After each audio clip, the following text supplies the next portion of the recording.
semua kesombonganku, ampuni semua kedaginganku, dan bawa aku mendekat di hadapan tatamu.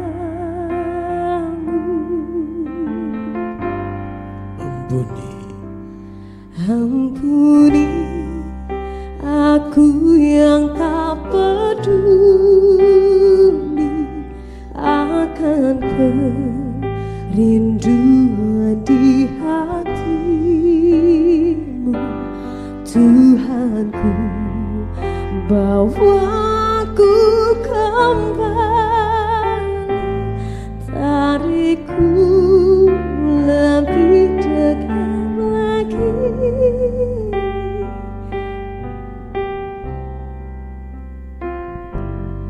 Ampuni angkat tangan semua kesombongan. Sekali kita tidak sadar kesombongan kita di hadapan Tuhan. Semua kedaginganku, dan bawa aku mendekat di hadapan tatamu.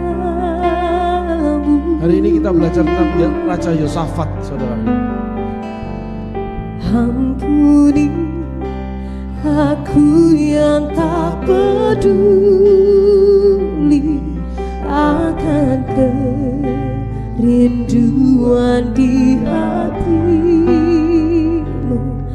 Tuhanku, bawa aku kembali, tarikku lebih dekat lagi. Raja Yosafat cari Tuhan, raja besar itu. Jangan biarkan aku pergi, jangan biarkan aku berlari. Mestinya lagu ini untuk Raja Daud. Menjauh dari ketika besar dia menjauh dari Tuhan. Kasih karunia yang kau beri, tanamlah aku di hadiratmu, meteraikanku dalam hatimu, di hadiratmu, di hadapanmu, di pelukanmu, itulah hidupku. Jangan biarkan, itu seharusnya jadi doanya Raja Daud. Jangan biarkan aku pergi, jangan biarkan aku berlari, menjauh dari tata kasih karunia yang kau beri.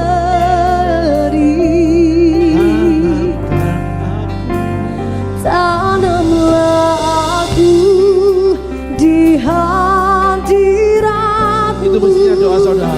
meteraikanku dalam hatimu, di hadiratku, di hadapanmu, di pelukanmu,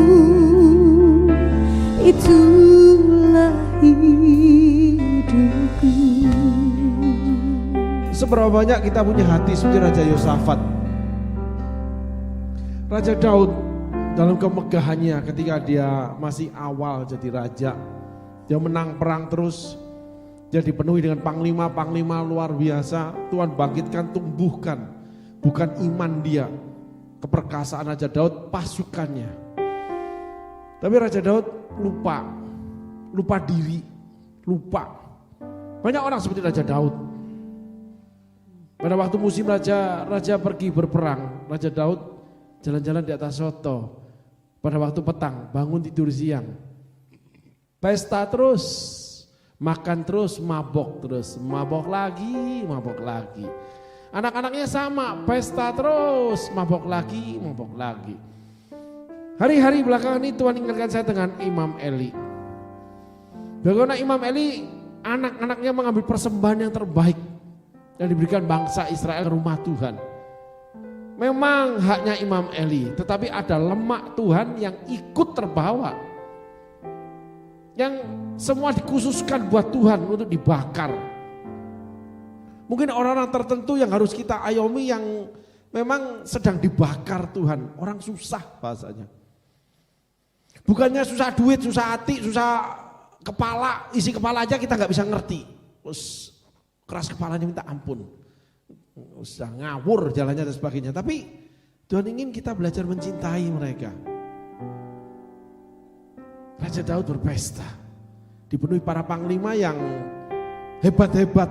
Enggak ada orang susah di zamannya Raja Daud. Hati-hati engkau yang di sana. Ketika engkau sedang berjaya, enggak ada yang bikin susah kamu, hati-hati. Kamu akan terjebak dalam situasi Raja Daud. Jalan-jalan di atas soto pada waktu petang. Pesta terus, anak pesta sampai akhirnya kakak adik diperkosa. Kakak perkosa adik, pembunuhan terjadi. Saling bunuh. Mestinya Raja Daud naikkan pujian ini. Tapi Raja Yosafat, raja yang besar. Dia punya hati seperti pujian ini.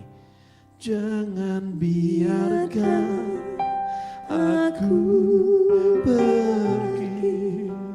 Jangan biarkan aku berlari. Ketika Raja Yosafat diajak perang sama Raja Ahab, Raja Yosafat bilang, kita tanya Tuhan dulu. Dia seorang raja yang tidak mendengar suara Tuhan. Kalau raja di Alkitab itu kalau pada zaman sekarang itu diumpamakan pebisnis, pengusaha, bukan full timer. Kalau full timer itu Lewi atau imam. Ingat saudara, ada dua pelajaran ini. Raja Yosafat seorang pengusaha yang jadi raja besar, tapi dia minta, ketemukan aku dengan imam Tuhan, nabi Tuhan. Aku mesti tanya Tuhan, dia tidak dengar suara Tuhan. Dan seumur hidupnya Raja Yosafat itu clean. Raja Daud kalah sama dia. Banyak orang yang gak kenal Tuhan tapi cinta Tuhan luar biasa. Banyak orang dengar suara Tuhan, sombongnya luar biasa. Menghina orang kecil saudaraku. Kalau Raja Yosafat enggak loh. Raja Ahab beda lagi. Punya ratusan nabi. Wah, bagaimana Tuhan bekerja. Menghancurkan kenabian dari Raja Ahab. Seperti Elia di atas gunung. Dia potong 400 nabi. Tapi ini enggak, Nabi Mika. Kenapa? Karena Raja Yosafat, seorang pengusaha muda yang jaya terus perangnya, tapi selalu cari Tuhan, enggak pernah alpa. Jangan biarkan aku biasa orang susah nih yang nyanyi lagu ini. Orang lagi bermasalah nih. Ini enggak. Lagu ini untuk Raja Yosafat. Bayangin. Susahnya cari hati seperti Raja Yosafat. Hari ini kita spesial melihat orang biasa, pebisnis sukses yang selalu cari Tuhan, sangat hormat dengan suara Tuhan. Tanamlah aku di hadirat. Orang dekat sama Tuhan belum tentu peka. Orang yang dekat dengan hati Tuhan belum tentu peka. Belum tentu punya karunia. Di hadiratmu, orang biasa di hadapanmu, selalu cari Tuhan. Apa-apa tanya Tuhan. Bukan orang berdosa loh. Saya teringat sebuah cerita di Amerika. Ada seorang pemain saham yang luar biasa hebatnya, kaya raya, seorang investor disebutnya. Awalnya orang miskin, saudaraku. Awalnya orang miskin. Lalu Pastor Kenneth Hagin yang tulis ini ditanya, kenapa kamu bisa sekaya ini? Enggak pernah fail, enggak pernah gagal investasi dia. Dia cuma bilang gini, saudaraku, gini Pastor. Setiap saat itu banyak orang datang kepada saya menawarkan bisnis, apapun itu termasuk saham, mata uang dan sebagainya. Ya untuk teman-teman yang punya duit hati-hati, belajar dari orang biasa. Kalau engkau sudah melayani Tuhan, jangan arogan karena kamu punya duit. Maka kalah banyak kamu, miliaran kamu diambil orang uangmu. Sombong. Kalau orang satu ini enggak, jemaat biasa, kaya raya, pemain saham dia. Ya mau Bitcoin, mau apa dia main. Dia bilang gini, Pastor, dari awal waktu uang saya cuma 1 koin. Dia bilang, $1. Saya berdoa sama Tuhan, dipakai untuk apa? Sampai hari ini setiap orang datang menawarkan bisnis yang kelihatan mata udah untung, saya nggak ambil. Kalau Tuhan bilang tidak. Dan dia sangat berhasil. Nggak pernah 1 sen pun dolar saya yang hilang. Karena Tuhan yang mengendalikan keuangan saya. Jangan biarkan, jangan naikkan pujian ini dengan tangisan. Kalau bagi pengusaha itu enggak. Dia bilang, Tuhan jangan biarkan aku pergi dong. Jangan biarkan aku berlari dong. Jaya loh. Dari awal $1, $1. Kaya raya dia. Jadi setiap kali orang nawarin bisnis, yang untung saat itu juga untung, dia masuk kamar, dia berdoa. Lalu dia selalu tunggu jawaban doa itu. Nanti ya bro, tunggu ya jawabanku ya. Mungkin dia nggak ngomong kalau tunggu jawaban Tuhan, enggak. Aku pelajari. Ada yang sekian tahun dia nggak mau jawab. Nanti ya bro, belum. Dia nggak peduli dibenci orang. Dia nggak peduli. Dia nggak peduli malu. Orang kaya kan nggak begitu, mesti pegang kata-kata dong.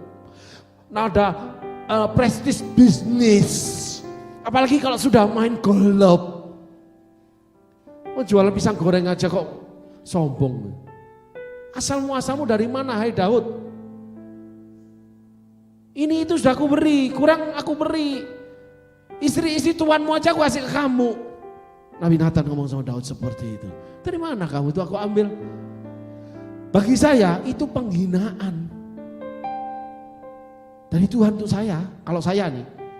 Oh dasar gembel aja, banyak kebacot lu sekarang lu.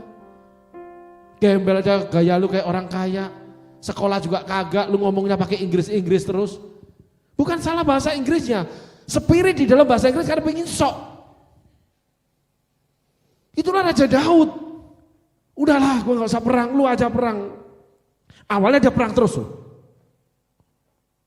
13 tahun dia dikejar-kejar Kopassus dari Raja Saul. Dipimpin oleh Raja Saul sendiri. Dan Allah selalu luputkan dia karena selalu bermain kecapi dia. Sedari kecil dia suka main kecapi. Jangan biarkan aku pergi.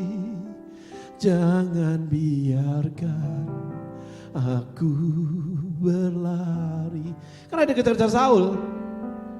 Bedanya orang nyanyi nangis karena susah dengan orang nyanyi itu nangis karena sukacita. Tapi tetap nangis loh. Karena zaman kasih Tuhan. Dari awal naikin pujian, saya cuma lihat aja WL, lihat aja. Enggak ada apa-apa. Lihat aja WL, lihat saya juga lihat-lihatan.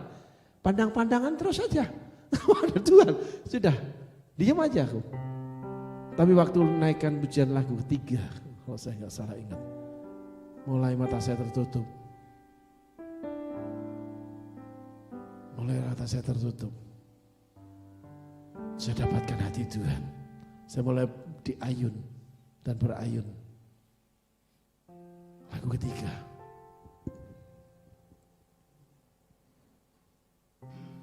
Mulai saya tertutup, saya rasa kasih Tuhan.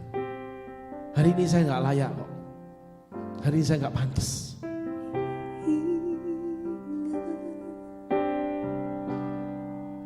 Tuhan itu setia. Gak pantas Tuhan, kamu terlalu setia. Belas kasih Tuhan Gak layak saya. Sungguh gak layak. tak pernah berubah. Dan mungkin saya esok lebih gak layak lagi bagi Tuhan menurut ukuran manusia. Tak ada alasan untuk menyerah. Ketika kakiku terantuk batu, aku terpuruk, Tuhan datang. Dia ulurkan tangan. Ketika wajahku hancur terantuk batu, Dia datang. Ketika aku malu, gak mampu melihat diri, malu, Tuhan datang. Berikan ku hati seperti Hana. Ini sangat menginspirasi saya. Lagu ini. Yang bertahan di dalam air mata. Tuhan ingat, Tuhan angkat. Gak layak Tuhan, gak layak. Belas kasih Tuhan nyata. Kadang gak ingin lihat rekaman YouTube sendiri, gak ingin ya. Berikan ku hati seperti daun yang remuk hati di hadapan Tuhan. Tuhan lihat, Tuhan angkat. Belas kasih Tuhan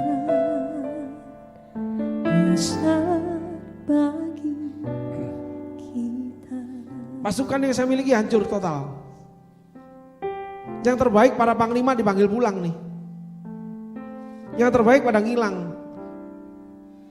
Semuanya hilang. Ada guilty feeling. Ada rasa bersalah terhadap Tuhan. Ada, saudara. Gak usah tipu dusta deh. Jangan merasa sok kuat. Gitu. Tapi gak tahu salahnya di mana. Ada salah yang saya sadari. Ada. Gitu. Mungkin terlalu keras, terlalu begini. Banyak hal. Hanya pribadiku dan Tuhan yang tahu, setan pun catat itu. Kaki terantuk batu. Muka pun hancur. Tapi karena masih punya kaki, punya tangan, Tuhan ulurkan tangannya. Gak punya muka. Seperti Hana yang bertahan dalam penderitaan. Itu masih didera, saudaraku, masih didera. Belum selesai. Kasus demi kasus harus saya selesaikan. Hidup kayak gak ada artinya. Sampai saya bilang gini sama Tuhan. Dan ini kalau mentok nih doa sendiri. Saya semakin hari semakin panjang doa saya. Semakin panjang, semakin lama saya berdoa.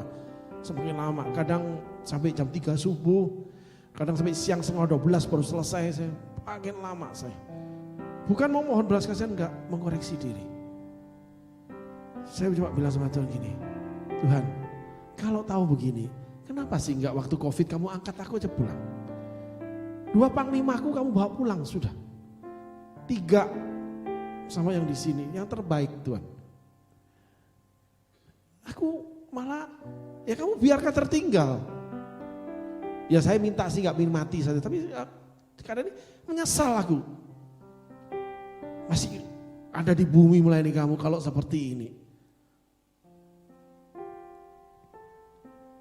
Berikan ku hati seperti Hana. Gak sanggup loh saudaraku, gak sanggup. Yang bertahan di dalam air mata. Saya ajukan sama Tuhan, aku berhenti aja deh. Aku mau kerja. Udah setting nih, ini kerja gini, oh ini, semua otak ini pintar. Uang yang dari ini aku ambil, uang ini, aku bisa bertahan hidup gini. Kalau enggak, udah aku ngegelandang sana sinilah. Semua sudah ada di otak saya.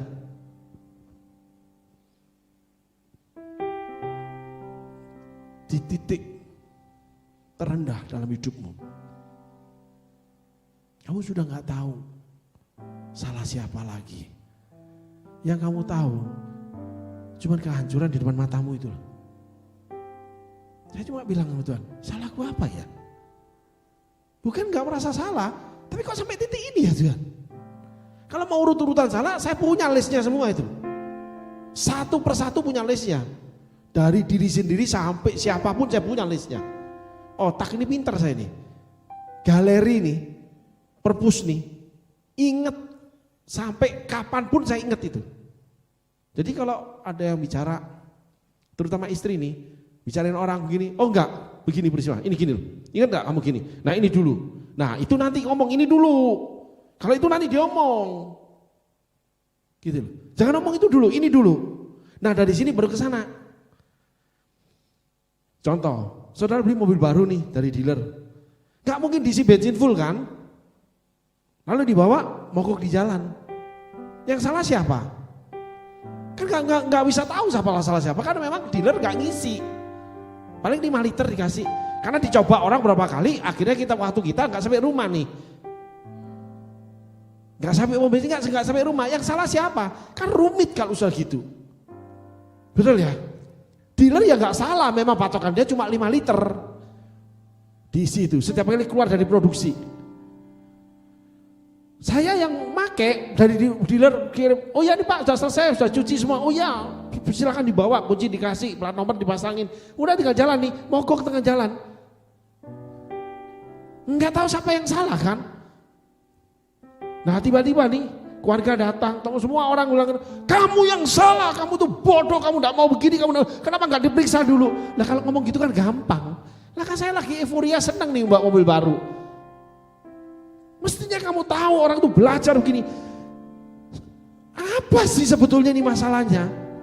Biarkan mogok mobil itu, toh yang mobil saya, nih saya yang urusin. Gitu. Ini bukan curhat, ini kita belajar dari Yosafat, dari Daud. Gitu. Bahwa Tuhan menghasut Daud. Ini konteksnya apa Tuhan menghasut Daud? Jadi hidup itu complicated. Kalau kita asal jeplak ngomong, ngebacot, gampang. Nyalain orang, menghina orang, gampang. Tapi kalau masalah posisimu sendiri, nggak gampang kamu nyarinya. Tapi nggak pernah diizinin Tuhan. Saya coba bilang Tuhan take a break yuk. Ambil waktu rest buat saya. 1 bulan. Setting mau bicara. Nah, aku pergi dulu. Nggak dengar firman, nggak dengar apa-apa. Aku tak duduk di bar, aku mau duduk di pantai, aku mau ngopi, aku mau hidup ngegelandang dulu. Karena aku sudah gak tahan dengan posisi ini. Karena ini gak ada juntrungannya, gak ada ujungnya, gue nyari kemana juga gak tahu nih.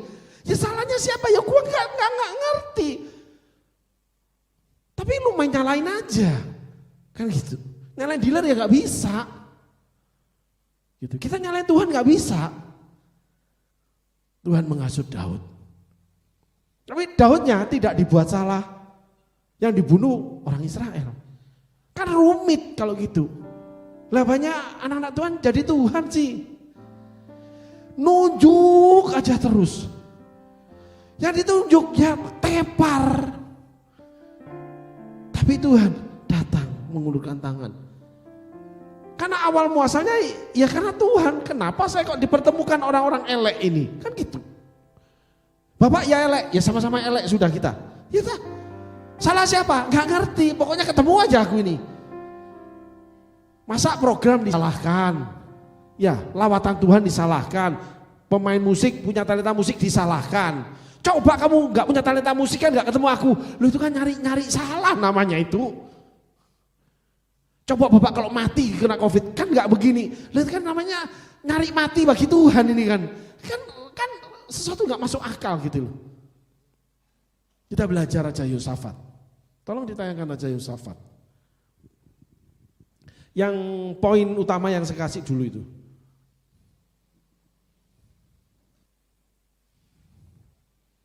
Ya, tolong dibacakan. 1 Raja-Raja pasal 22 ayat 19 hingga 24. Kata Mika, sebab itu dengarkanlah firman Tuhan. Aku telah melihat Tuhan sedang duduk di atas tatanya dan segenap tentara sorga berdiri di dekatnya. di sebelah kanannya dan di sebelah kirinya. Wih, Tuhan di atas tahta nih, tentara surga kanan kirinya ya, wah megah banget. Mika lihat itu loh. Tapi Mika mah biasa aja itu. Mika orang biasa, nabi biasa, enggak nabi besar Yeremia, Yesaya, Daniel. Ya, siapa lagi? Halo. Penulis Alkitab yang luar biasa itu. 4 nabi besarnya. Enggak, dia nabi kecil. Kisahnya cuma itu aja dia ini. Tolong lanjut. Dan Tuhan berfirman, siapakah yang akan membujuk Ahab untuk maju berperang supaya ia tewas di Ramot Gilead? Maka yang seorang berkata begini, yang lain berkata begitu. Lah ini kan repot Tuhan itu. Mika dapat lihat Tuhan, aku lihat Tuhan. Di atas tatanya kanan kirinya malaikat sudah. Dan Tuhan berfirman, siapakah yang akan memujuk Ahab untuk maju berperang supaya ia tewas di Ramot Gilead? Maka yang seorang berkata begini, nah karena seorang itu kan bingung kita ini. Apa orang tuh jalan-jalan ke surga, ada tour travel yang ke sana. Ternyata Tuhan tuh bicara sama manusia. Yang di bumi ini loh. Yaitu Mika, para nabi, ada Sedekia. Tapi perbedaannya itu banyak saudaraku. Halo, Mika ini dimusuhin sama Raja Ahab. Karena selalu bernubuat yang gak baik buat Raja Ahab. Jadi seorang nabi, kamu dimusuhin, itu normal. Apalagi nabi bagian penghukuman, oh cilaka sudah. Kamu akan dimusuhin. Kalau gak dimusuhin, cilaka kamu dimusuhin Tuhan nanti. Firmannya kamu kemas jadi baik. Gak bisa. Real dibacakan sama Mika. Aku melihat Tuhan. Lalu Tuhan ngomong, siapa yang mau aku utus? Maka yang seorang berkata begini, yang lain berkata begitu, kan bingung. Apa Tuhan tuh, tolong ditayangkan. Tuhan tuh lagi ditata hanya wah malaikat, terus dia main dadu, kopio. Ayo. Ayo sini nabi-nabi kita kopio dulu main dadu. Ayo pasang berapa? Masa gitu sih? Kan bingung. Lah ya itu loh urusannya Tuhan. Nggak ada manusia itu bisa sempurna mengenal Allahnya. Tidak ada satu manusia yang sempurna mengetahui kegiatan Allah atau gerakan Allah. Tidak pernah ada. Tapi kita cuma disempurnakan atau dianggap sempurna ketika yang sempurna itu datang. Itu ditulis di perjanjian baru. Kita akan disempurnakan ketika yang sempurna datang. Gak ada orang bisa mengerti Tuhan dengan baik. Sepotong-sepotong aja kayak nyicipin roti kita ini. Amin. Membingungkan kitab ini kita membingungkan, bagi saya enggak. Ditelan aja sudah. Lanjut dibacakan. Kemudian tampillah suatu roh lalu berdiri di hadapan Tuhan. Ia berkata, aku ini akan membujuknya. Tuhan bertanya kepadanya, dengan apa? Ini kan repot, manusia, Tuhan dan roh. Terus ada pengawal dia. Ini undangan pasar malam atau malam budaya. Macam-macam orang, macam-macam roh. Dan Tuhan ada di tengahnya. Coba tolong terangkan deh. Rumit. Kalau Tuhan bergerak itu sangat rumit. Yang jadi korban si pelaku yang ditunjuk sudah. Nabi Mika kena. Daud, dia dihasut Allah. Yang kena bangsa Israel. Beda soalnya kasusnya. Coba dua cerita ini saudara saya minta keterangan siapa yang kenal Tuhan. Bisa terangkan ini. Ngapain Tuhan itu iseng menghasut Raja Daud? Setan, iblis membujuk Daud. Dua kitab tulis kata-kata yang berbeda. Tuhan menghasut yang satu kitab, iblis membujuk Daud. Kan dua-duanya benar nih. Sama dengan sekarang ini cerita tentang Mika, Raja Ahab. Halo. Tuhan di atas tahtanya duduk. Wah, kanan kiri malaikat-malaikatnya, panglimanya dia. Wah, Gabriel, Mikael dan sebagainya. Lalu Tuhan ngomong sama manusia. Lalu ada roh yang tampil. Kopiok dadu kali ini Tuhan ini. Pusing kan?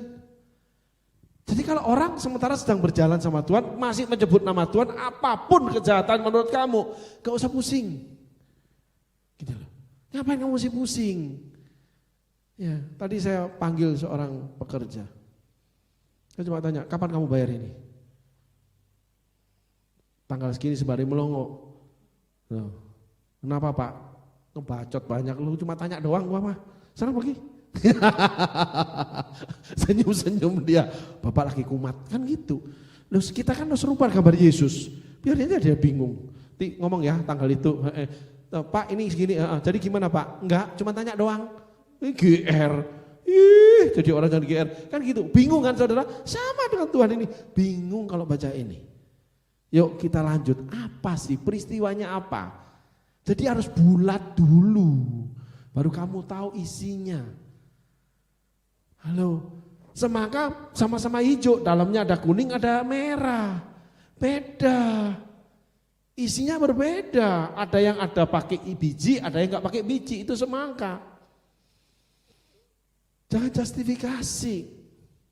Karena yang di dalam ini yang enggak dikasih biji, ini yang bingung. Nanamnya gimana tanpa biji?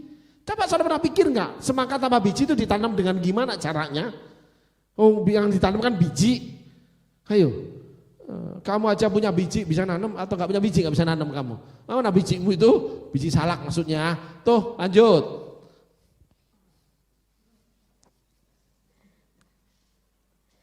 Jawabnya, aku akan keluar dan menjadi roh dusta dalam mulut semua nabinya. Wow, stop dulu, salah. Salah bacanya. Jawabnya jawab apa? Ayat 21. Kemudian tampillah suatu roh lalu berdiri di hadapan Tuhan yang berkata, aku ini akan membujuknya. Tuhan bertanya kepadanya, dengan apa? Suatu roh berdiri di hadapan Tuhan. Enggak kebakar kah dia? Allah api yang menghanguskan. Bingung lagi toh. Jangan sok gaya dengan firman deh. Pusing kamu. Ada caranya memahami Tuhan. Berlutut berdoa.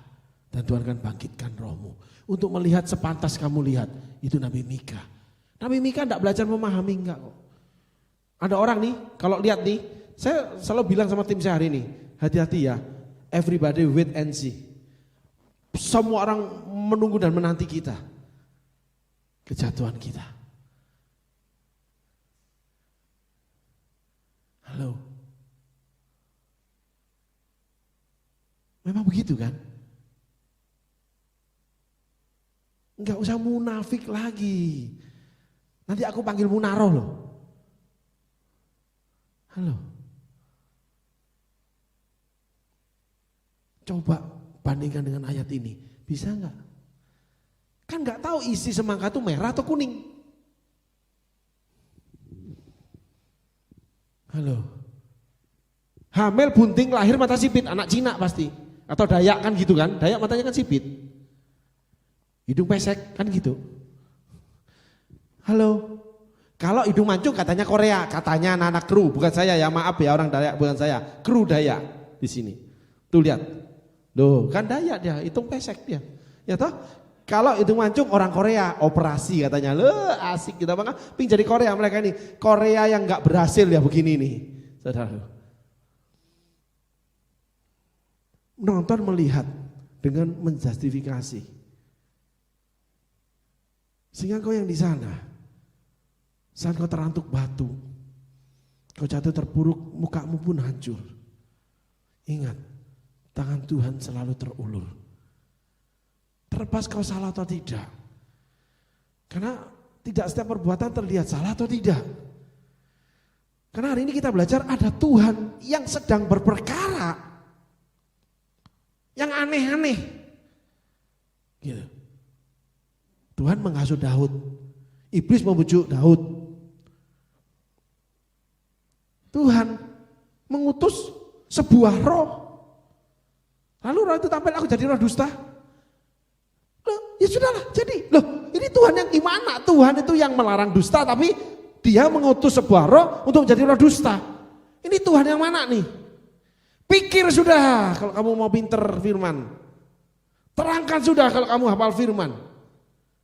Kalau kamu punya spirit yang katakan kamu sempurna mengenal firman.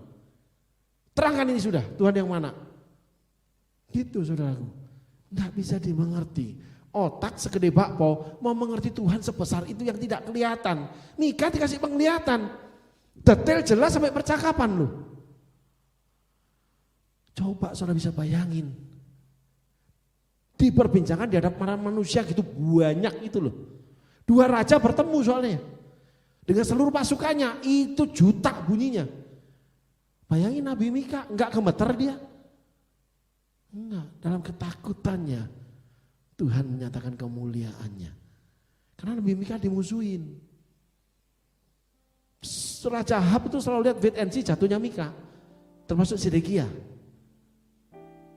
Kepala para nabinya Ahab. Tangkap loh. Ditangkap Nabi Mika.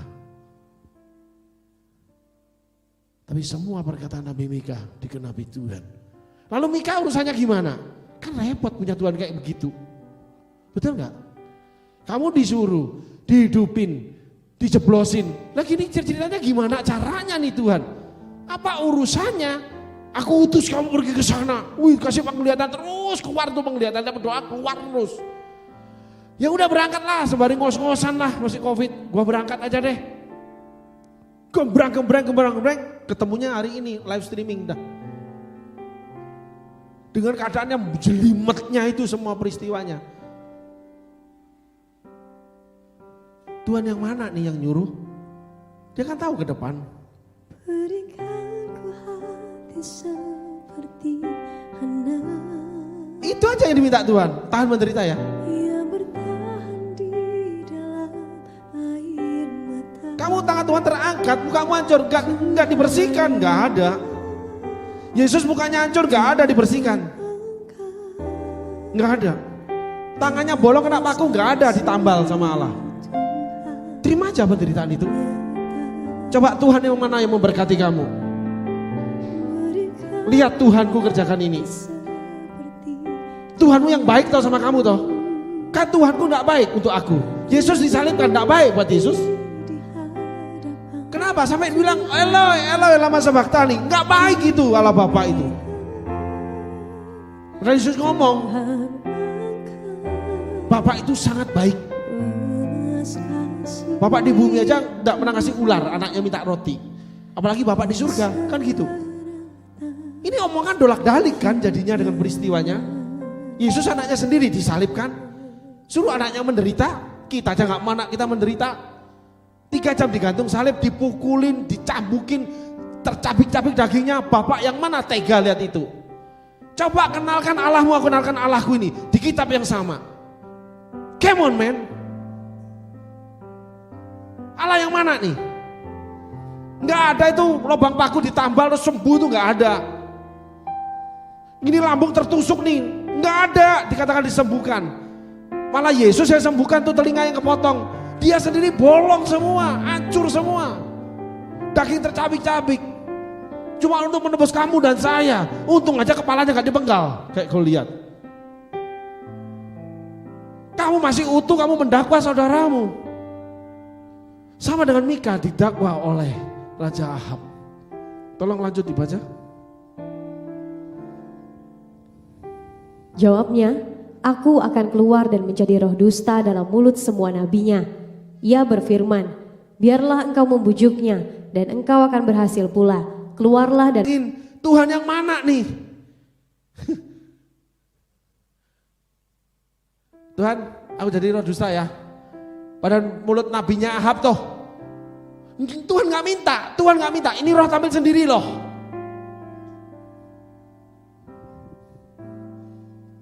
Biarlah engkau membujuknya dan engkau akan berhasil pula.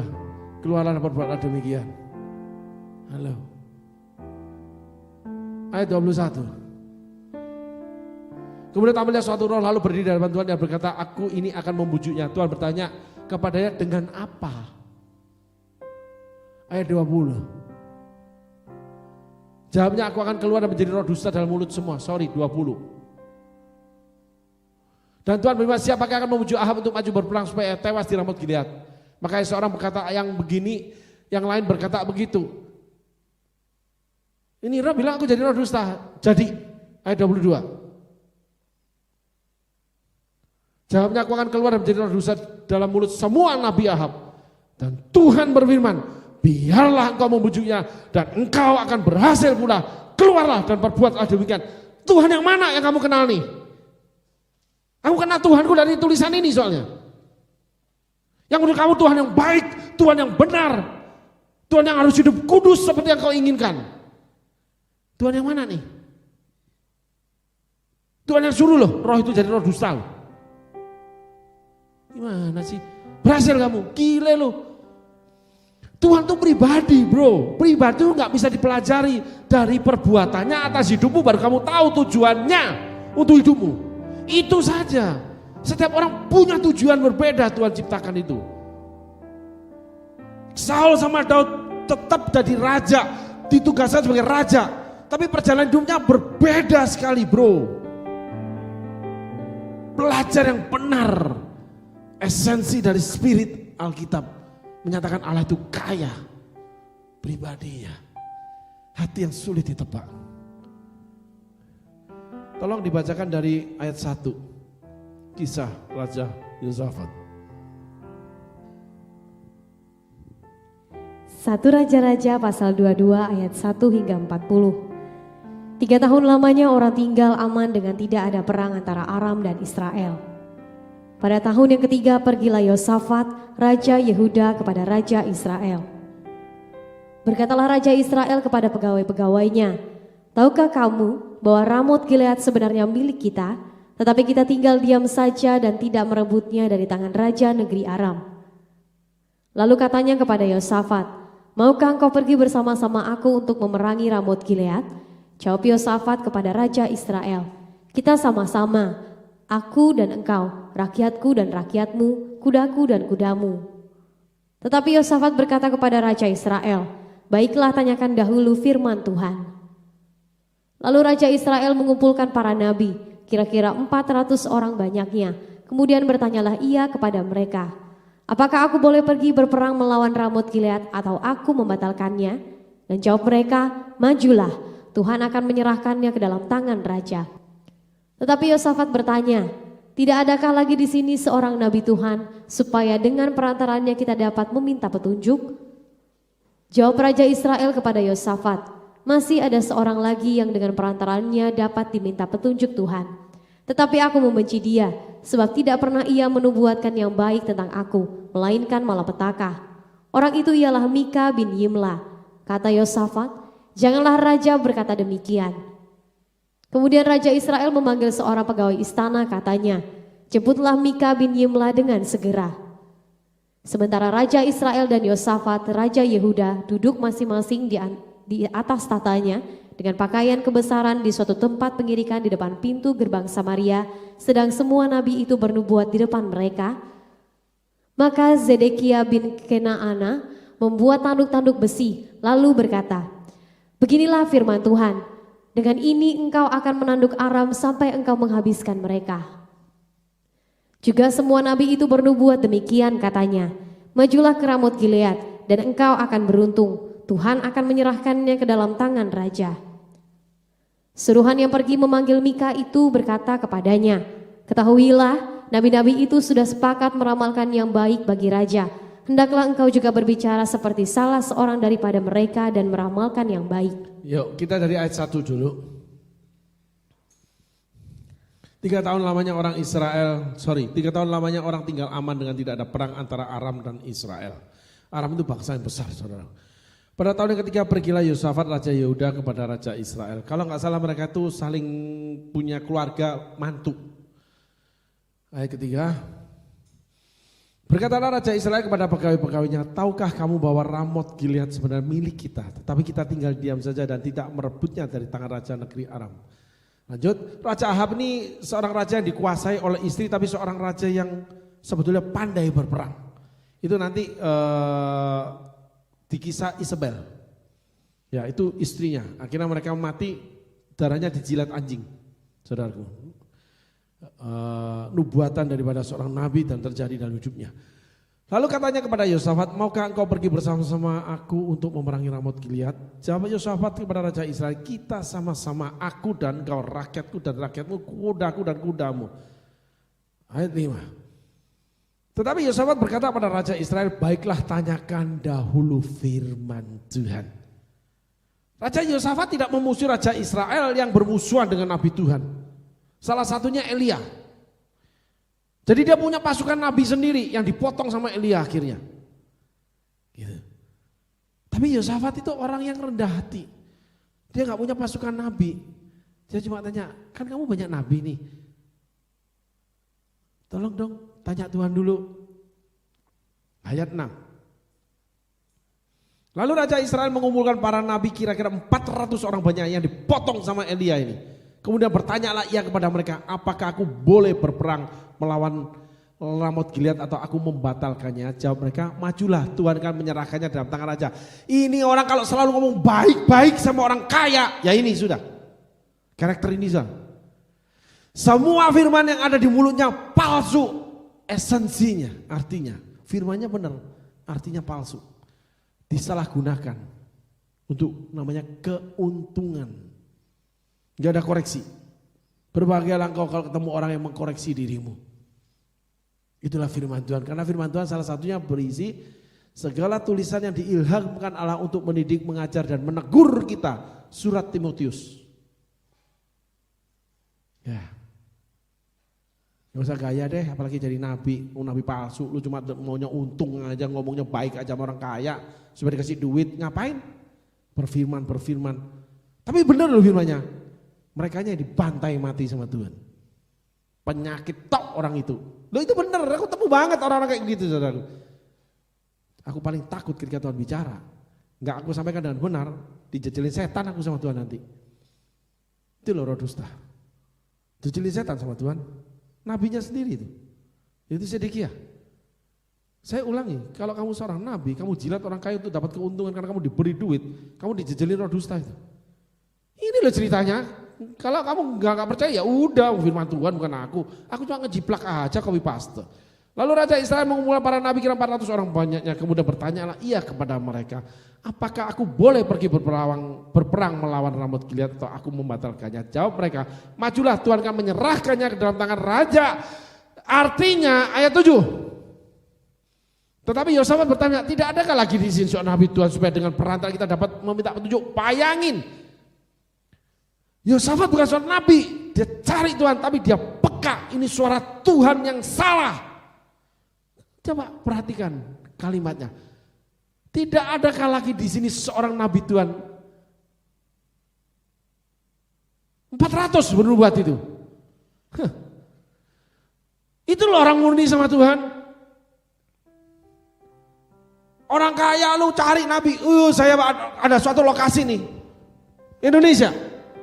Wah, itu kalau daerah itu kamu nih bernubuat, jadi mesin nubuat kamu.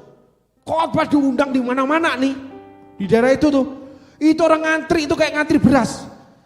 Saya lihat diceritakan, maaf bukan melecehkan mendengar, tapi saya meragukan. Sebenarnya bukan meragukan. Enggak gitulah. Kayak mesin aja, walaupun mungkin bisa benar. Setiap orang tumpang tangan nubuat, itu kayak mesin. Setiap hari bernubuat sama Tuhan. Setiap hari dia diundang khotbah. Setiap hari orang antri untuk nubuatan dia. Yang terakhir saya dengar ada selentingan tuh ada beberapa hal yang kira dipertanyakan. Karena nyala duit, karena duit terus terkenal. Saya ada seorang pengkhotbah yang saya undang baru dari Amerika dan sebagainya. Begitu hari H kurang 1 hari dibatalkan. Gondok aku segini. Terkenal sekarang, terkenal. Lihat di media sosial, khotbahnya banyak itu. Oh iya. Habis itu dia revisi toh. Kurang 1 hari saya batalkan buat dia. Bilang batal. Mau apa? Ini bukan PS, ini PR, preman. Rasain lu, jangan kurang ajar jadi orang. Buat susah cari pengkhotbah lagi, nambalinya. Apalagi lu nama terkenal, jaga diri dong. Ini kan jemaat Tuhan, katamu cinta Tuhan. Kalau khotbah berapi-api, ini jemaat Tuhan, lu jaga nggak? Lu kan gereja gede yang ngundang, waktu itu kan COVID, PPKM, begitu PPKM dibuka, dibatalkan punyaku. 2 bulan sebelumnya loh, aku ngobrol, jadwal keluar sudah. Buset, lu nabi baru, orang baru aja lu pakai gaya, kelar lu sudah. Pengen tahu jalan lu sampai di mana. Itu perkelahian panglima dengan panglimanya Tuhan, itu namanya. Enggak takut saya. Seperti Yosafat. Adakah satu lagi Nabi Tuhan? Tolong ditayangkan firman-Nya. Supaya dengan perantaraan kita dapat meminta petunjuk. Tidak adakah lagi di sini seorang Nabi Tuhan? Bayangin 400 orang bernubuat nih. Sikat sama Yosafat seperti itu. Orang dekat sama Tuhan tuh gak peduli dengan orang kaya, gak peduli dengan orang peka. Karena dia punya sendiri suara Tuhan. Berdoa sendiri di kamar, punya pergaulan karib dengan Tuhan. Mau pastor mau apa gak peduli dia. Dia hormati pangkat pastor, panggilan pastor, tapi dia gak peduli. Dia masuk ke kamar, dia berdoa untuk investasi. Dia bawa proposal, dia taruh di hadapan Tuhan. Sampai Tuhan jawab melalui cara apapun. Ini orang menghormati Tuhan. Banyak orang itu sok-sokan rohaninya. Jadi mereka bukan orang rohani. Jadi Tuhan itu melahirkan kembar, saudaraku. Di dunia itu ada kembar. Ada dua yang wajahnya sama persis mirip. Rohani dan rohana. Gitu. Tinggal perilakunya lihat rohani atau rohana. Justifikasi. Itu sudah mutlak punya orang rohana itu. Lanjut.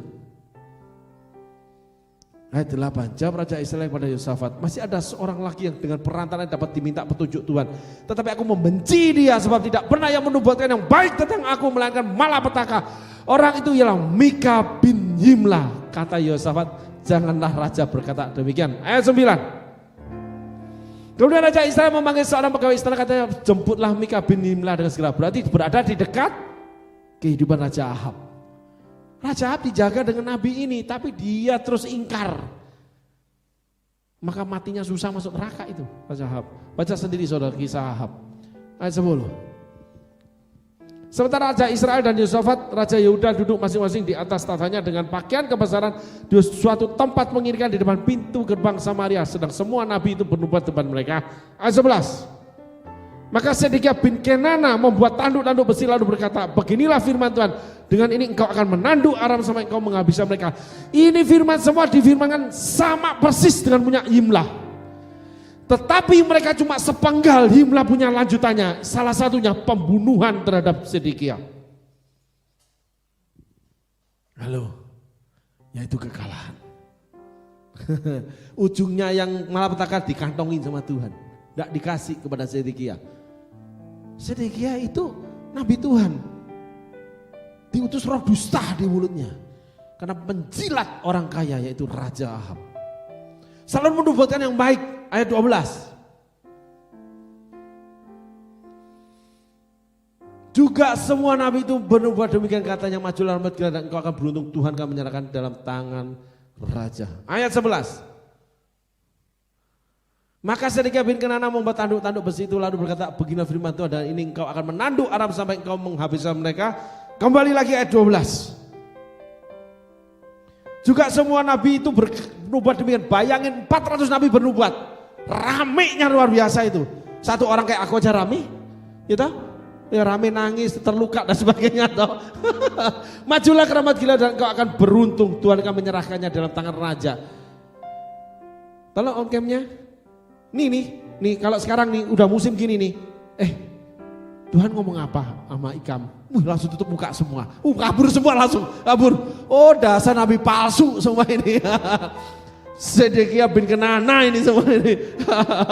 Ayat 13, saudaraku. Jangan lihat mereka di sini. Tampan kagak, duit kagak punya, bernubuat gak becus. Tinggalkan mereka, saudaraku. Kru smart people jangan diingini. Jangan mengingini mereka. Saya tidak referensi saudara. Tanggung saudara penderitaan saudara sama mereka. Sekali lagi, duit kagak punya, tampang juga enggak ada. Bernubuat gak becus, udah palsu sama tuannya mereka itu. Suruhannya pergi menikah itu berkata padanya, ketahuilah nabi-nabi itu sudah sepakat. Halo, kesepakatan meramalkan yang baik bagi raja. Lalu Mika dibilang apa Yimla ini? Hendaklah engkau juga berbicara seperti salah seorang daripada mereka dan beramal yang baik. Gile lu, nabi itu firman Tuhan dipalsukan lu. Sedosa-dosa gua gak berani nih memalsukan. Cerita pengen bener nih, apalagi Tuhan ngomong, pengen menstimulasi, nggak pingin banget gua.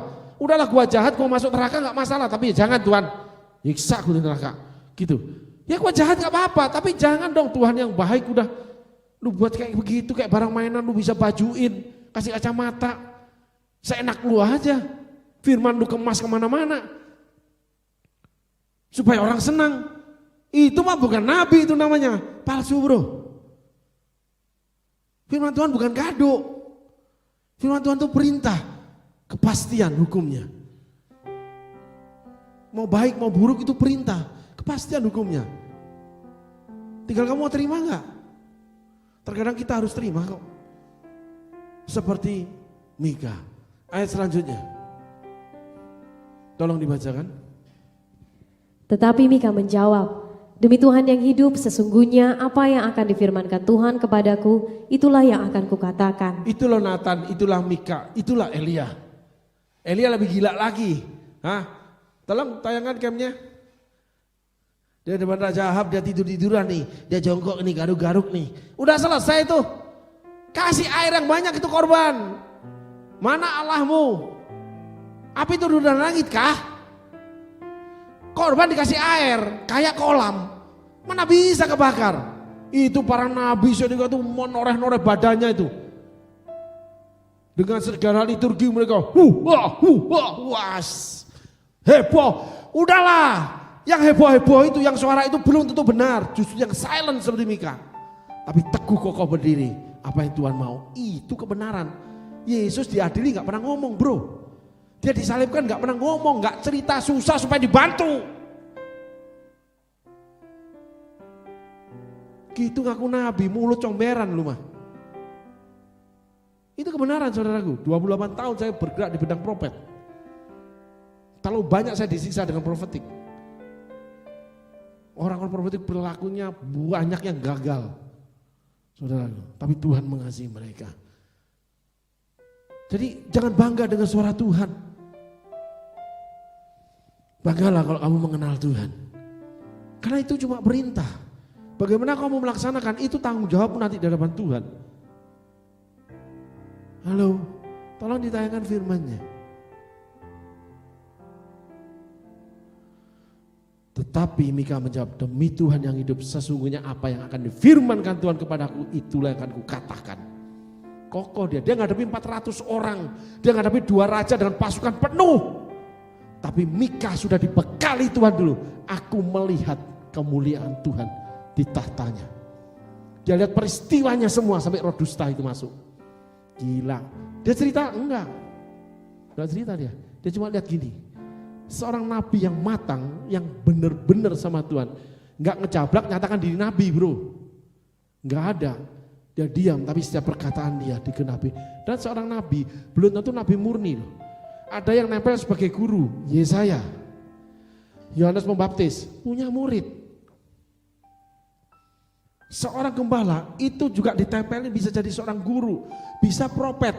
Yeskel itu seorang nabi tapi dia gembala. Kalau Yeremia penginjil, nabi yang menginjil murni suara Tuhannya. Kalau Daniel enggak, Nabi Daniel itu dititipkan kemuliaan Tuhan untuk raja. Supaya melepaskan umatnya. Raja Babel yang keempat, Nebukadnezar. Gitu saudaraku. 4 raja dia ikutin. Cuma itu aja tugas dia. Jadi macam-macam panggilan Tuhan. Jangan sok-sokan aja jadi nabi lah. Sampaikan boleh, itu harus. Tapi jangan dikemas, jangan jilat pantat orang kaya supaya dikasih duit. Oh, bodoh amat sih, Tuhan tuh yang ngasih duit tuh. Seorang pekerja patut dapat upah. Gak usah minta manusia, Tuhan yang beri. Hari ini saya berdoa salah satu ulama bertahu-tahu tentang keuangan yang disimpangkan banyak orang. Saya tidak butuh kamu, saya butuh Tuhan. Saya minta sama Tuhan saya. Lord, aku butuh ini, aku mau bayar ini. Aku udah ngomong nih. Bentar, clearing di bank surga itu jam 2 tutup. Nggak ngomong duluan. Besok ya nak. Besok tahun depan atau bulan depan atau minggu depan. Besok itu banyak yang ngomong yang benar. Besok pagi tanggal berapa? Jam berapa? Yang pas dong. Besok ya hati-hati kalau sama suara Tuhan ya. Besok kamu tunggu. Kan aku cuma bilang besok. Besok kan esok tahun depan. kampret juga nih orang nih. Kecewalah kamu sama Tuhan. Karena Tuhan itu pribadi, gak bisa kamu patok.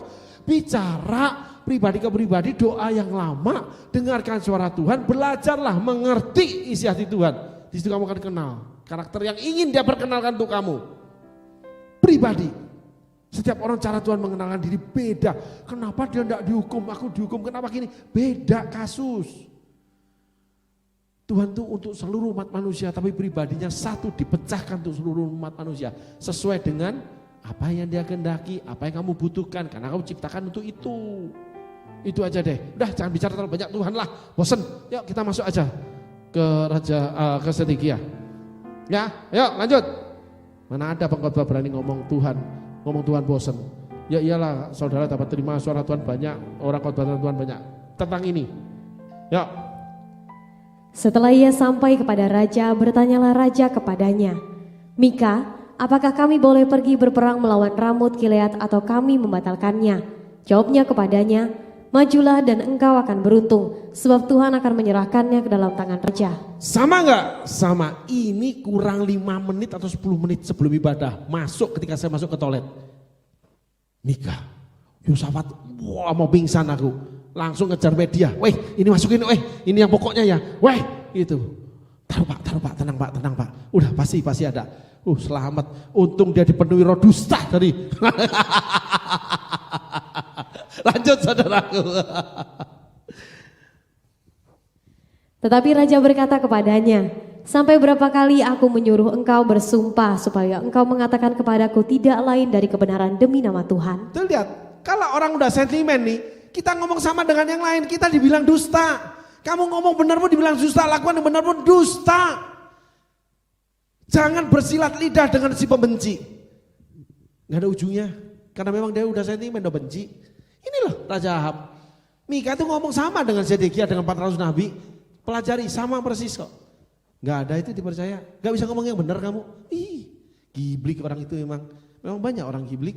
Yuk, ayat 17, ayat selanjutnya.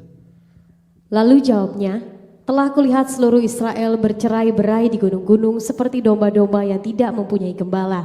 Sebab itu Tuhan berfirman, mereka ini tidak punya tuan, baiklah masing-masing pulang ke rumahnya dengan selamat. Tuh lihat, gak ada di Zedekia, gak ada, disembunyikan Tuhan, dikasih kepada yang benar Mika.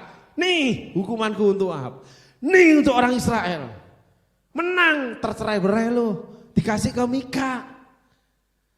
Jadi kalau seorang namanya dapat firman Tuhan jilat pantat, hati-hati bro, separuh itu firmannya cuman. Tapi orang berdiri tegas ngomong, begini firman Tuhan, itu orang bukan pencopet. Banyak orang pencopet, ngasih firman dicopet dompet orang. Firman Tuhan aja copet, nggak ada apa-apa, nggak masalah. Gitu, yang penting ibu berdoa aja. Banyak yang melakukan gitu, supaya pulang dikasih amplop gede. Saya bukan menghina, itu penyakit di dalam dunia kekristenan kita. Kalau orang kaya yang ngundang, kalau ngomong, karena saya dulu seperti itu. Temen nih, hati-hati ngomong, karena yang ngundang ini orang kaya. Kalau miskin, lu juga dikentutin, dijebretin juga gak ada masalah. Gak berani lah pakai batuan, aduh masuk ya pastor, masuk ibu, masuk bapak itu. Aduh rasanya bangga, senang dikunjungi. Tuhan ngomong gini bu, aduh makasih Tuhan ampuni saya salah. Gitu, iya salah anak kecil gak bisa ngelawan. Lu gila, lu tanggung jawab Tuhan. Barang siapa menghina sesamanya, dia menghina penciptanya. Itu saja. Kamu menghina Tuhan walaupun kamu hambanya. Diselepet kamu sama Tuhan, modar kamu nanti loh. Barang siapa diberi lebih dituntut lebih. Jangan buat main-main sebuah urapan atau pelayanan. Kalau kamu ditunjuk Tuhan siapkan itu, bukan berkat. Kamu harus tanggung jawab dengan beban itu. Mika, dia pikul beban itu tanpa takut, tanpa peduli dengan nyawanya. Akhirnya dia ditangkap. Itu Mika. Halo. Karena bertemu dengan si pembenci, Raja Ahab. Ada yang minta Raja Yosafat, seorang nabi yang murni. Yosafat habis itu enggak berkutik apa-apa, enggak tanggung jawab Yosafat. Bayangin, itu panggilan seorang hamba Tuhan, memang dipanggil untuk dianiaya. Jadi kalau kamu melayani cuma seenakmu, enggak dicatat surga kamu. Cuman itu tok aja pelayananmu. Mana penderitaan mana kamu untuk pelayanan? Mana ada datang telat, pulang paling cepat. Lu geblek banget sih jadi orang. Mana tanggung jawabmu sebagai hamba Tuhan? Halo. Ikut menangis kah? Ikut meratapi kah? Datang gitu aja. Halo. Itulah orang-orang Zedekia. Ayat selanjutnya. Kemudian Raja Israel berkata kepada Yosafat, bukankah telah kukatakan kepadamu, tidak pernah ia menubuatkan yang baik tentang aku, melainkan hanya malapetaka? Kata Mika, sebab itu dengarkanlah firman Tuhan. Aku telah melihat Tuhan sedang duduk di atas tahtanya, dan segenap tentara sorga berdiri di dekatnya, di sebelah kanannya dan di sebelah kirinya. Persis enggak? Persis dengan ayat yang awal. Enggak ada dicopet sama Mika. Karena takut dia berdiri dengan Raja Ahab, dengan Raja Yosafat. Padahal dia sudah tunjuk, dia enggak pernah menolak dengan urusan itu, langsung pancung mati dia. Dia berdiri. Mau apa? Mau pancung aku kah? Itu baru hamba Tuhan. Kolaborasi, sandar sana sandar sini, minta sana minta sini. Hamba setan itu namanya. Roh dusta ada pada orang itu. Lanjut saudara. Dan Tuhan berfirman, siapakah yang akan membujuk Ahab untuk maju berperang supaya ia tewas di Ramut Gilead? Maka yang seorang berkata begini, yang lain berkata begitu. Coba, gila gak nih orang? Ngomong terus terang ini. Aku lihat Tuhan gini, dan Tuhan ngomong siapa yang untuk bujuk Ahab supaya Ahab mati? Sinting. Udah tahu tuh pedang semua. Tinggal dah lah. Gak ada seorang hamba yang sejati seperti Yesus. Dia menghampiri salib, gak menyembunyikan diri dari salib. Mau enaknya tok dari Tuhan itu bukan hamba. Anak-anak manja, anak-anak yang dibuang nanti sama Tuhan. Enggak produksi untuk kerajaan Allah. Next time saya akan bicarakan tentang Kain, Esau, Yakub. Nanti saya akan bicarakan lagi. Gitu. Anak-anak cuma mau enaknya hidup sama Tuhan. Mana dengar firman, main aja. Lanjut. Kemudian tampillah suatu roh lalu berdiri di hadapan Tuhan. Ia berkata, aku ini akan membujuknya. Tuhan bertanya kepadanya, dengan apa? Tuh lihat, diterangkan detail. Ngomong detail dia. Itu Nabi Sinting benar-benar tuh. Itu loh orang yang di hadapan Tuhan. Nggak kelimat-kelimut, cincluk, wah terus berkelit. Punya trik sana, trik sini. Cuma supaya dapat apa? Jalan hidup itu loh. Bodoh kamu kalau itu. Tuhan bukan hanya memberikan kamu hidup dan segala kelimpahannya. Aku datang untuk memberi hidup dan segala kelimpahannya. Ngapain cuma sekedar masuk satu porsi? Hah? Ngapain? Kamu kecilkan Tuhanmu. Berarti Tuhanmu kalah dong dengan orang kaya. Oh dia orang yang murah hati. Berarti Tuhanmu kalah murah hati dengan yang murah hati ini. Nggak ada bro, nggak ada itu. Manusia tetap manusia, tidak sempurna. Hanya Tuhanmu yang sempurna. Tapi untuk mencari yang sempurna, duduk diam dong di bawah kaki Tuhan. Punya waktu dong buat Tuhan. Gak cuma ngantuk tidur besok cari duit. Dibangunin nanti Tuhan nanti. Berkatmu nanti marah. Benjol kepalamu nanti. Mulai jilat sana jilat sini. Cari orang berpangkat, cari orang atasan. Supaya dapat segalanya. Mulai deh setan roh dusta ada di mulutmu itu. Halo, itulah peristiwa Mika. Mika gak nyopet sama sekali. Dia terangkan. Seperti dia lihat, seperti dia dengar, seperti itulah dia katakan. Itu baru profet, itu baru nabi. Lanjut. Jawabnya, aku akan keluar dan menjadi roh dusta dalam mulut semua nabinya. Ia berfirman, biarlah engkau membujuknya, dan engkau akan berhasil pula. Keluarlah dan perbuatlah demikian. Karena itu, sesungguhnya Tuhan telah menaruh roh dusta ke dalam mulut semua nabimu ini. Sebab Tuhan telah menetapkan untuk menimpakan malapetaka kepadamu. Tuh. Langsung ditolong camnya. Langsung gini loh. Hei, sini loh. Ini loh Ahab, nih. Untuk kamu. Mati kamu. Hah. Itu dong hamba Tuhan. Si kaya datang baik-baik semua dengan si kaya. Gua enek kadang liatnya. Tahu gak kalau si kaya tuh gua usir terus? Bodoh banget sih. Gitu. Si kaya datang, suaranya menicentil banget semua. Giblik, coba sama si miskin. Dasar kubupret semua itu. Ya, takut tau, dia punya duit tau. Emang kamu dikasih duitnya? Kalau dia kaya emang kamu kaya? Gak bisa, duitnya atas nama dia. Ngapain kamu jilat? Kamu dapat cuma selembar juga kagak? Biasa aja. Bapak, itu aja. Mengkerut langsung itu. Berani keluar taringnya. Ya. Saya pernah ditelepon kakak saya. Dimarahin gara-gara saya beli mobil. Karena saya kehujanan, saya beli mobil butut banget supaya saya khotbah, sepatu saya jangan basah. Itu aja. Dikata-katain jadi orang dunia. Saya bilang gini, kakak yang mengasihi saya, menopang hidup saya, pelayanan saya. Hei, gua kasih tahu lu ya. Gua akan doa puasa, gak makan, gak minum, gak segala sesuatu 3 hari 3 malam. Kalau Tuhan gak kembalikan uang yang pernah kamu kasih ke aku yang keluar dari Tuhan. Dengar ini. Bisa aku selesaikan, tutup. Nah, itu dia telepon aku lagi. Gua pahit dengan kata-katamu. Iya, karena gua beli, gua ada butuh untuk pelayanan. Itu aku. Orang yang menghidupi, membelikan rumah, ngasih mobil akhirnya. Fight sama aku. Aku hidup mandiri untuk Tuhan. Aku dipanggil melayani. Tuhan yang panggil. Kamu dipanggil untuk memberi sama aku, Tuhan yang panggil. Lu jangan benang-benang lu ngasih, lalu mau gua lu setir, lu kendalikan. Kepala gua kalau mau copot, copot aja. Kenapa gua masih nurut sama lu? Karena lu punya duit. Apalagi lu ngasih gua duit. Gua kepret lu bener-bener lu. Itu apa? Bukan kebanggaan.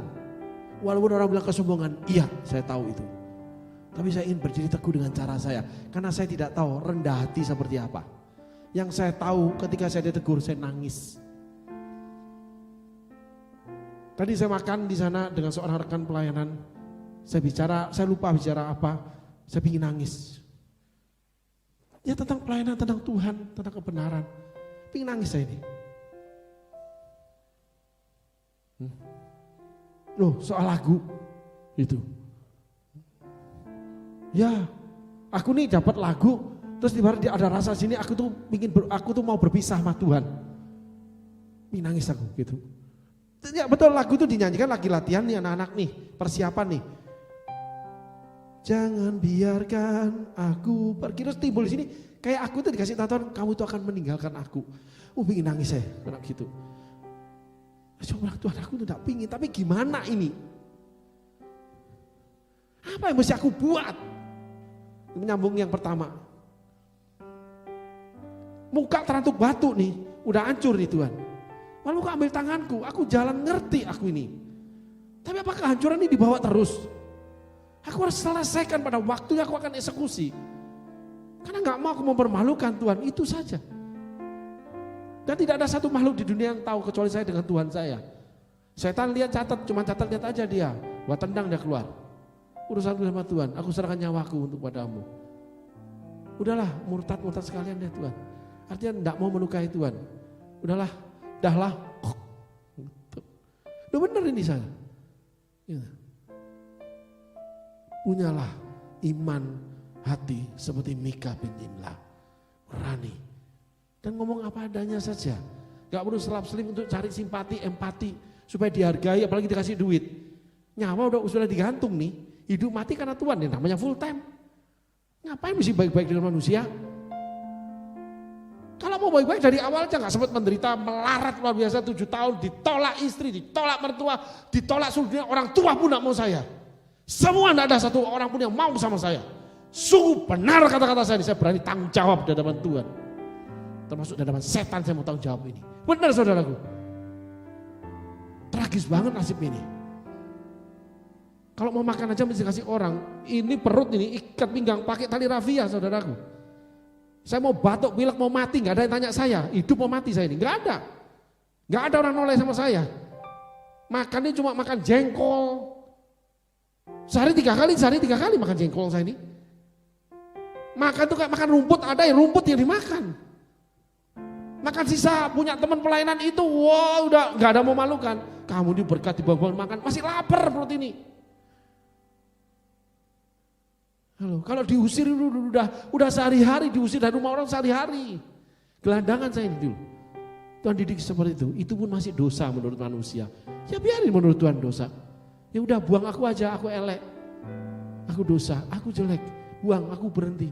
Ngajuin berkali-kali pensiun dini atau apa nih? Ngomong Tuhan nih. Aku ajuin nih, tanda tangan deh. Gak serumit itu kok bagi Tuhan. Dia ulurkan tangan. Buktinya saya khotbah, ilham datang, jabarkan, kelar. Urapan datang. Beres-beres saja kok. Kenapa kamu yang repot? Gitu saudaraku. Yuk, kita lanjut firman. Sesudah itu tampillah Zedekia bin Kenaana. Ditamparnyalah pipi Mika serta berkata, mana boleh roh Tuhan pindah daripadaku untuk berbicara kepadamu? Tetapi Mika menjawab, sesungguhnya engkau akan melihatnya pada hari engkau lari dari satu kamar ke kamar yang lain untuk menyembunyikan diri. Berkatalah Raja Israel, tangkaplah Mika, bawa dia kembali kepada Amon penguasa kota dan kepada Yoas anak raja. Itu loh Nabi. Ngomong nih, semua penyataan diceritakan kota komplit, tidak ada yang dia copet. Dan dia gak peduli. Tampar sama dia, plah. Nyaut lagi, pada hari itu juga begini. Dan itu terjadi saudaraku. Kalau kita baca 40 itu terjadi. Habis itu ditangkap nih. Gila, dia tahu dia pergi mesti tangkap nih. Mundur dia, enggak. Jauh saya dengan Mika. Sangat jauh. Tapi saya mau belajar. Yang pertama, berlutut di kaki Tuhan. Ngomong kalau enggak sanggup lagi. Jangan biarkan aku pergi, jangan biarkan aku berlari menjauh dari kasih karunia yang kau beri. Tanamlah aku di hadiratmu, meteraikanku dalam hati. Saudara, ada satu sisi kekebalan kita itu diambil, materai kita itu kayak dicopot sama Tuhan. Saya ngerti ketika Yesus dipermalukan, Petrus mendapat penyataan, ya, tapi dia tetap tidak berubah. Nanti kita bicara Tuhan menghasut Daud. Petrus gak berubah. Tetap. Saya ngerti. Tapi sebagian. Saya seperti materai saya itu diangkat. Tuhan kerja. Tapi selepas itu semua orang di dunia ini memusuhi saya. Aneh kan? Lawan saya terlalu banyak. Berusaha tetap berdiri, itu tamparan datang terus. Pengkhianatan terjadi terus. Bahkan orang terdekat pun berkhianat sama saya. Dan saya harus hadapi dengan silent. Coba bayangin. Digantung salah nih, dipanah, ditampar, digebukin nih, suruh silent. Bayangin, mau resign saya nih. Betul-betul mau resign saya nih. Tapi urapan dinaikin terus, firman dibukain terus. Kayak adu lari cepat sama Tuhan loh, kayak menuju ke satu garis itu ya. Kalau Tuhan lebih dulu, saya tidak resign. Kalau saya lebih dulu, saya pasti resign. Gak peduli urusannya apa, saya gak peduli lagi. Hopeless, saya akan lupakan itu, saya akan jalan dengan hidup saya. Saya sudah plan semua, termasuk kepada keluarga saya cerita. Nanti begini. Itu orang saya. Ngomong terang-terangan saya dengan istri saya. Ini gini ya. Kamu mau apa? Aku mau gini. Oke, begini nanti. Semua saya buka total. Dah, kagok mau mati sekalian Tuhan. Ayo, daripada engkau ceburkan aku dibunuh orang, lebih baik aku mati sendiri. Kemon Tuhan. Gila. Gak ada jalan keluar. Langkah pertama, berdiam, duduk nangis terus sama Tuhan. Tadi malam sampai jam 3 pagi. Ada perkara yang saya tidak bisa selesaikan, itu ada di dalam saya. Nangis sama Tuhan, akhirnya ketiduran.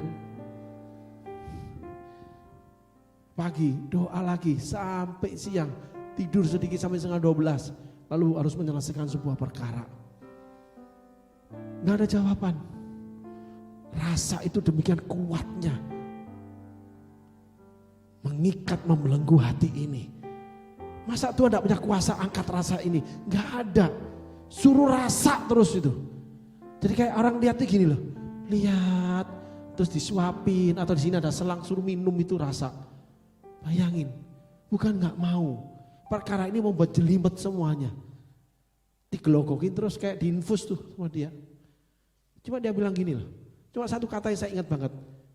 Untuk kesembuhan batinmu, sembuh yang mana ini caranya? Gile loh. Kita masuk kepada bagaimana Tuhan menghasut Daud. Baru saudara akan mengerti tentang firman yang terakhir daripada Raja Ahab ini. Untuk bagaimana Mika ditempeleng, ditangkap. Saudaraku. Karena memang dia bernubuatkan yang tidak baik. Buat orang-orang penguasa. Orang-orang yang menyimpang, yang punya nabi. 400 orang. Yang keluar firman yang sama, tapi kepanjangannya punya Mika. Mika tidak bisa membuktikan dirinya benar. Enggak bisa. Dan tidak ada kesempatan dari Tuhan membuktikan benar di hadapan Yosafat. Tidak ada. Dia dipenjara habis. Hilang sudah dia. Gila enggak Tuhan itu? Tuhan yang mana nih? Menyengsarakan namanya hambanya. Yuk kita baca untuk Tuhan menghasut Daud.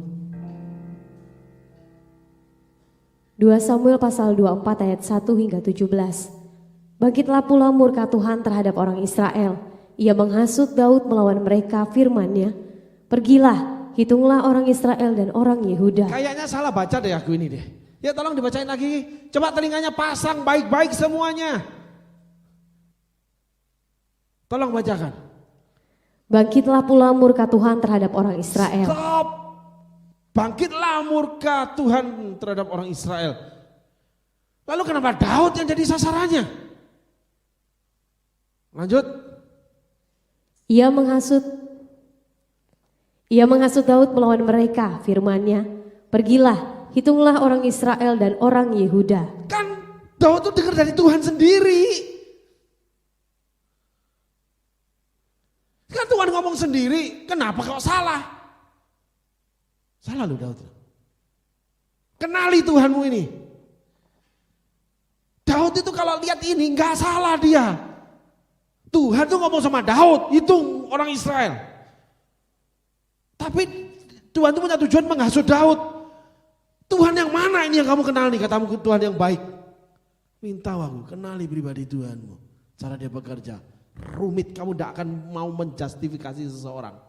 Apapun siapapun dia. Kamu tidak berani menjustifikasi. Cuma kamu bicarakan perbuatannya saja. Yang kamu kurang setuju. Kamu tidak akan ambil langkah, mengambil sikap, mengambil bagian, lalu mulai mengambil justifikasi, lalu mulai memojokkan, menghancurkan, lalu wah segala tindakanmu semua membuat rata bangunan Tuhan itu. Hati-hati, celakalah orang yang menghancurkan bait Allah. Hati-hati, hukuman itu jelas saja, Jenderal Titus masuk itu. Tidak ada satu batu yang akan ada di bait ini. Ketika Yesus mau digantung itu. Tapi celakalah orang yang menggantung Tuhannya. Yesus yang ngomong itu. Halo, hamba Tuhan yang memang dari Tuhan itu complicated. Tapi celakalah kamu kalau mencelakai dia. Garis bawahi, jangan kau usik orang keurapi, jangan berbuat jahat terhadap nabiku. Jangan kau hancurkan pelayanan. Jangan saudaraku. Bagianku cuma ngomong hukumnya cukup berat loh. Sedekia itu dimatiin Tuhan. Lanjut tentang Daud. Lalu berkatalah raja kepada Yoab. Tentang Daud. Yuk. Ya. 1 Samuel 27 ayat 1 hingga 12. Yang baca tadi. Ayat 1. Tuhan menghasut Daud. Nah, Bangkitlah, tolong baca. Bangkitlah pula murka Tuhan terhadap orang Israel. Ia menghasut Daud melawan mereka, firman-Nya, pergilah, hitunglah orang Israel dan orang Yehuda. Ayat 17.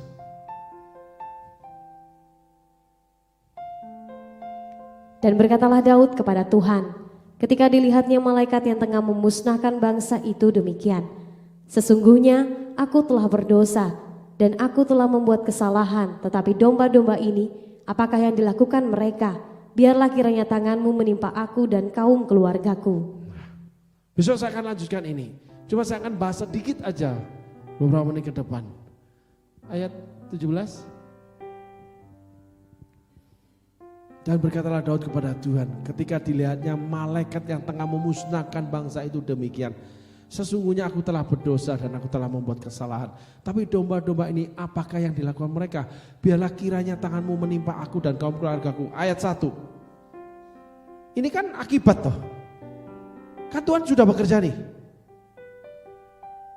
Kan suruh Daud menghasut. Tapi kenapa ini awalnya titiknya di mana? Bangkitlah pula murka Tuhan terhadap orang Israel.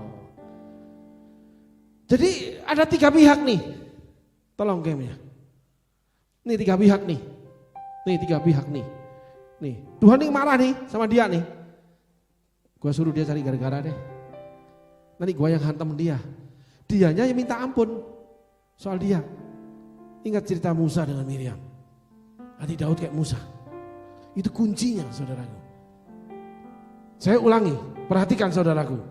Dimanapun kau berada. Saya nih murka sama dia nih. Gua hasut dia nih, suruh dia berkelahi. Kan gitu. Hasut dia, sikat dia, gini. Nah, Daud ngitung nih. Gitu. Nanti gue yang gebukin dia. Gitu. Ini, bela ini. Ayat 17.